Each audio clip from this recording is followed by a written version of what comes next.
Assalamualaikum warahmatullahi wabarakatuh. Kami dari kelompok 5 kelas C akan mengajak teman-teman untuk melihat fakta-fakta unik yang ada di negara-negara Afrika bagian tengah. Langsung saja kita lihat videonya.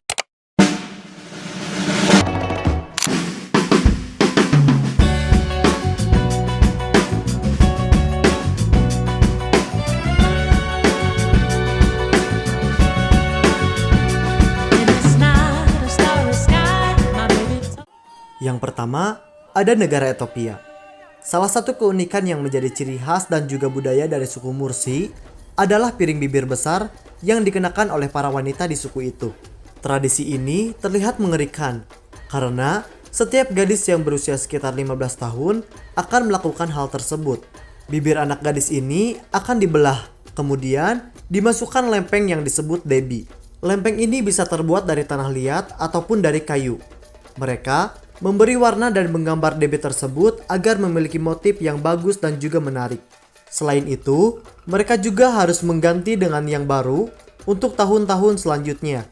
Sehingga area mulut mereka ikut tumbuh. Tentunya hal itu sangat menyakitkan karena mereka juga harus mencabut 2-4 gigi mereka. Ada banyak teori tentang asal mula tradisi piring bibir ini. Ada yang mengatakan bahwa tradisi piring bibir ini merupakan standar kecantikan bagi para wanita Mursi. Namun teori yang lain mengatakan bahwa tujuan tradisi ini sebenarnya adalah pria Mursi ingin menjaga para wanita suku itu dengan membuat mereka tidak menarik. Yang kedua, negara Uganda. Uganda adalah negara yang kaya akan budaya dan tradisi pada malam hari. Kalian akan menemukan berbagai ritual dan upacara. Salah satu yang paling mencolok adalah upacara tarian tradisional. Masyarakat Uganda sering mengadakan pertunjukan tari di malam hari yang melibatkan tarian-tarian yang energi dan musik yang menggema. Yang ketiga, negara Burundi. Hal menarik yang ada di negara Burundi adalah kebijakan pemerintah yang melarang semua masyarakat tanpa terkecuali untuk aktivitas berlari kecil atau jogging. Kebijakan tersebut dimulai sejak tahun 2014 silam. Hal itu dilakukan karena pemerintah Burundi takut jika aktivitas jogging dimanfaatkan oleh masyarakat untuk kudeta atau melawan pemerintahan.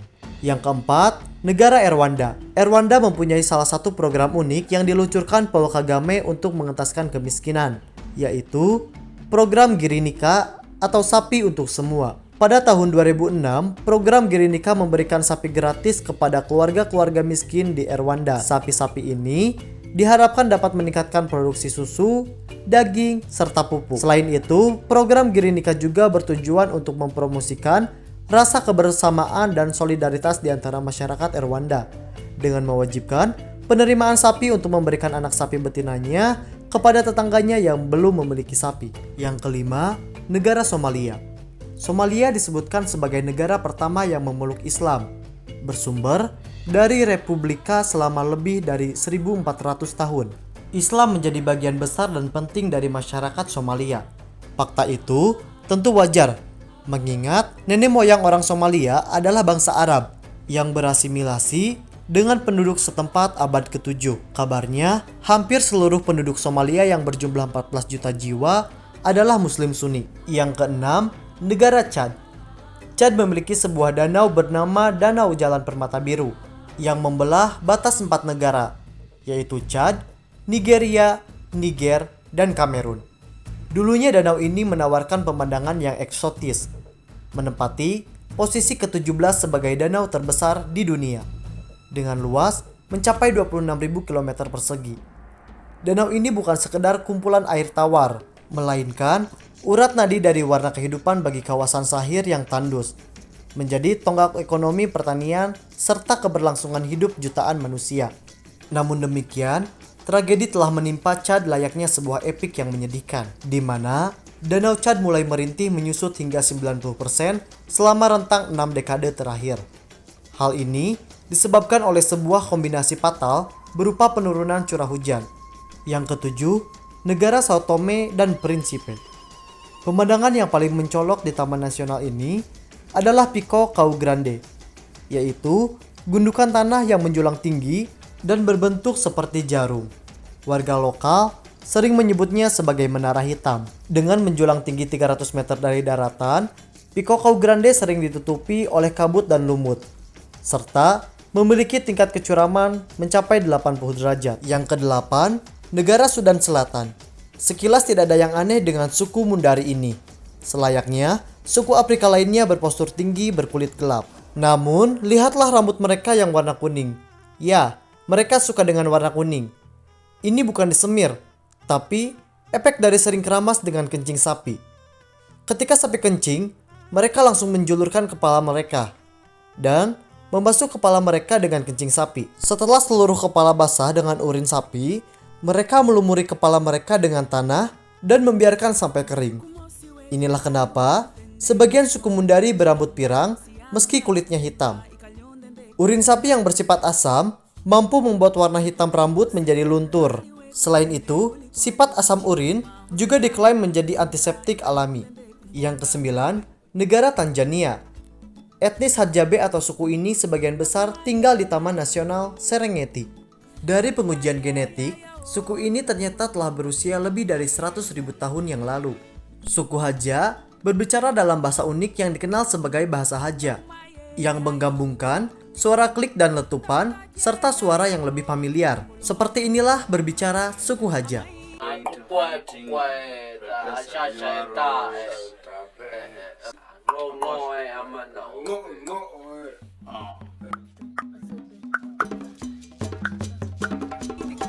Yang ke-10, negara Kenya.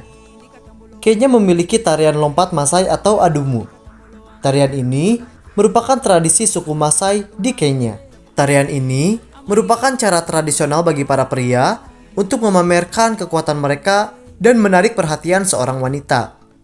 Setiap penari akan bergantian melompat setinggi yang mereka bisa, sambil mempertahankan postur tubuh yang sempit dan memastikan tumit mereka tidak menyentuh tanah. Tarian ini juga biasanya diiringi dengan nyanyian seruan dan respon penduduk desa. Anggota kelompok akan menyemangati setiap pelompat dengan menaikkan nada suara mereka, tergantung pada seberapa tinggi yang dicapai setiap pelompat. Tarian ini dapat berlangsung sekitar 1 jam atau lebih.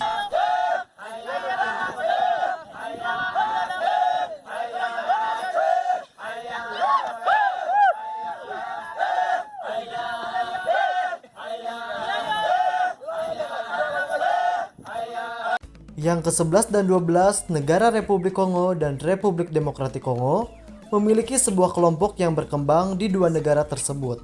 Hal ini pun tidak terlepas dari kesamaan sosial politik, di mana kedua negara punya pengalaman serupa sebagai korban kolonialisme selama bertahun-tahun. Kelompok Lasap.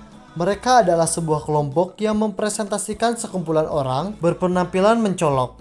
Seorang saper rela menabung selama bertahun-tahun demi mengumpulkan uang hingga $2.000 Amerika Serikat atau sekitar 28 juta rupiah. Prioritas mereka bukan kestabilan ekonomi, tapi tampil trendy dan kalau bisa menjadi trend center di komunitasnya. Mereka pada dasarnya tidak begitu sejahtera. Kasarnya, mereka mampu bersaing dan berlenggak-lenggok layaknya model di atas panggung. Tapi sejumlah penduduknya harus menahan lapar. Demi itu, jadi tidak peduli sesulit apapun kehidupan selama pakaian mereka mahal dan bermerek, maka itu jauh lebih baik. Para anggota komunitas Lasap adalah kaum pekerja, ada yang sopir taksi, petani, tukang kayu, dan lain sebagainya. Bahkan, jika disuruh memilih, orang-orang ini akan lebih senang menghabiskan $100-200 Amerika Serikat untuk sebuah baju daripada menabung untuk membeli rumah, mobil, ataupun motor. Yang ke-13, negara Gabon. Gabon memiliki suku yang bernama Pygmy. Mereka dikenal dengan tingkat pertumbuhan fisik yang lebih rendah dibandingkan dengan kelompok etnis lainnya. Suku Pygmy hidup sebagai pemburu, pengumpul, dan memiliki tradisi khusus serta gaya hidup yang unik. Untuk bertahan hidup, suku Pygmy khususnya laki-laki melakukan perburuan hewan untuk kebutuhan makanannya. Sedangkan wanita tidak bekerja, hanya mengurus rumah. Usia suku Pygmy relatif pendek. Berangkum dari berbagai sumber, selain pendek umur, penduduk suku ini juga relatif pendek, di mana usia hidup suku Pygmy hanya bertahan 30-40 tahun saja. Uniknya lagi, warga suku ini pada usia 8 tahun sudah dewasa. Kebanyakan saat 8 hingga 9 tahun sudah menikah dan memiliki anak. Selanjutnya, melukis tubuh yang dianggap sebagai kepercayaan dan derajat. Gambar yang dilukis tubuh mereka memiliki pola tradisional dan hasil kreativitas masing-masing. Yang ke-14, negara Republik Afrika Tengah yang memiliki musik dan tarian yang terkenal yaitu suku Aka.